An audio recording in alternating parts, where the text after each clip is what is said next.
On voter fraud, we have got some fuzzy numbers coming in out of Indianapolis, Indiana. Just the latest look at voter fraud allegations plaguing this election. According to statistics, the city of Indianapolis now has 105% of its population registered to vote. County records showing that there are close to 644,000 people eligible to register and to vote in Marion County, that's Indianapolis. How then are there more than 677,000 people registered to cast their ballots? Just the latest in a string of suspicious voter registration activities in at least 10 states. Can we just have a fair and honest election? Is that too much to ask?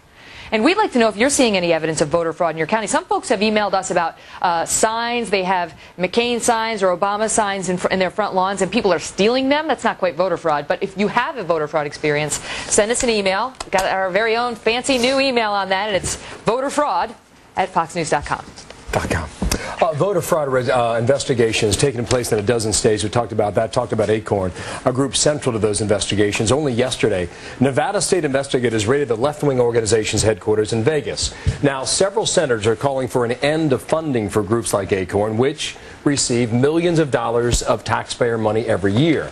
That money comes from you. South Dakota Senator John Thune is live on the phone now, calling for a suspension of taxpayer dollars. Senator, good morning to you. Good morning, Bill. How are you? I'm doing fine. Thank you for your time. I've read your letter. Why the suspension, Senator? Well, we just think when you've got Freddie Mac and Fannie Mae in a conservatorship where the federal government's essentially taking them over, and we're trying to get them to bring them back to stability, economic, financial stability, and that to continue to fund or take 4.2 basis points and put it into this affordable housing fund makes no sense. I mean, the whole purpose of this is for them to get recapitalized. And you've got money being siphoned off right now that's going into this fund, which does fund organizations like Acorn, which are... Let me stop you there just to push in a few things on this. Now, we thought with the rescue bill 2 weeks ago that all the federal money for Acorn was taken out. Was it not? Well, it was in the rescue bill, but this was different legislation last summer, Bill, that authorized the federal government to step in if, in fact, Freddie Mac and Fannie Mae got into financial trouble, which they did.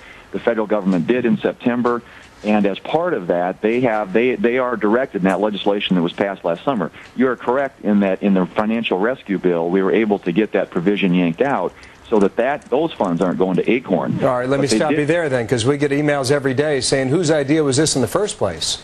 Well, it came out of legislation that was passed last summer, and it was passed, I think, in July by the Congress, and it's what allowed or authorized the federal government to step in if, in fact, Freddie Mac and Fannie Mae got into financial trouble. And Senator, did you and your colleagues vote for that? Well, I didn't vote for it, Bill, but a number of my colleagues did.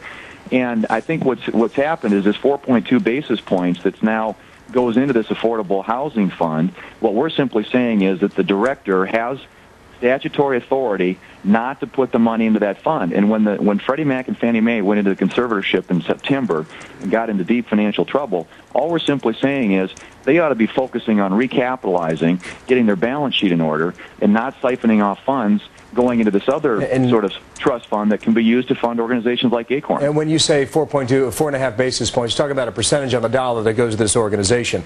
Correct. Any new business activity that comes online on Freddie and Fannie's books, 4.2 basis points goes off into this fund. All right, in 2004, Acorn helped register 1.1 million people, new voters. All right? In 2008, they've already registered 1.27 million nationwide. This is now 75% of those registered are African American.